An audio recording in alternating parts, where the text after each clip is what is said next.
2 500 francs par mois à vie, sans contrepartie, la majorité des Suisses semble contre. Pourquoi? Citoyens suisses, bonjour. Le revenu de base inconditionnel changerait radicalement notre vision du travail. Sauf que notre vision du travail est déjà différente entre les jeunes générations et les plus anciennes. Le travail désigne l'effort physique ou intellectuel qui doit être fait pour obtenir un résultat recherché. Ce n'est donc pas la définition du travail qui change, mais plutôt ce fameux résultat recherché.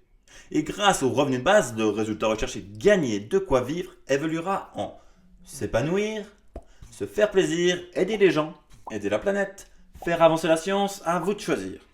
Les anciennes générations perçoivent le travail comme quelque chose de dur, qui se mérite. On doit se surpasser, on doit même se sacrifier.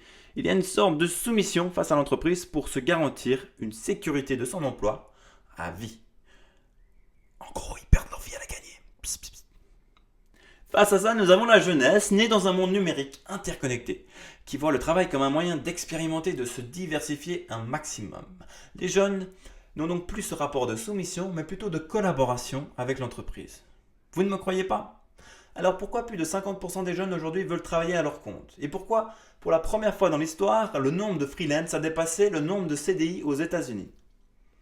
Dans une société en surproduction, le revenu de base aiderait à travailler moins, et ainsi à nous libérer du temps pour apprendre, expérimenter, alimenter nos projets, se former dans un nouveau métier ou modeler l'emploi de nos rêves.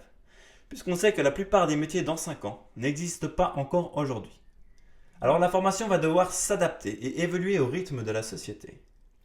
Imaginons une bibliothèque de modules dans laquelle on pourrait piocher les cours qui nous intéressent le plus sans être contraint à une seule catégorie.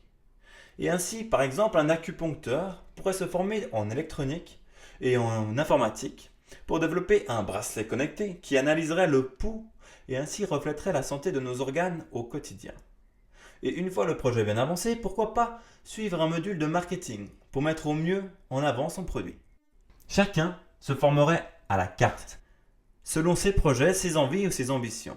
On verrait émerger des combos uniques de compétences. Et aussi, nous serions libres d'enseigner nos propres modules. Imaginez si tous les passionnés utilisaient le temps gagné grâce aux revenus de base pour transmettre et partager leur savoir.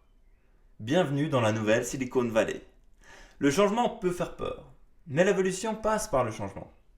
Et même si on se gourre, le progrès ne s'arrêtera pas, puisque de toute façon l'homme apprend mieux de ses erreurs que de ses succès. Alors voilà, c'était mon utopie. Et vous? La vôtre, c'est quoi? Psst, fini avec la citation. Non mais c'est bon, j'ai fini là. Psst, vas-y, c'est trop classe là, comme conclusion. Oh, t'es chiant, voilà. T'es content? Classe.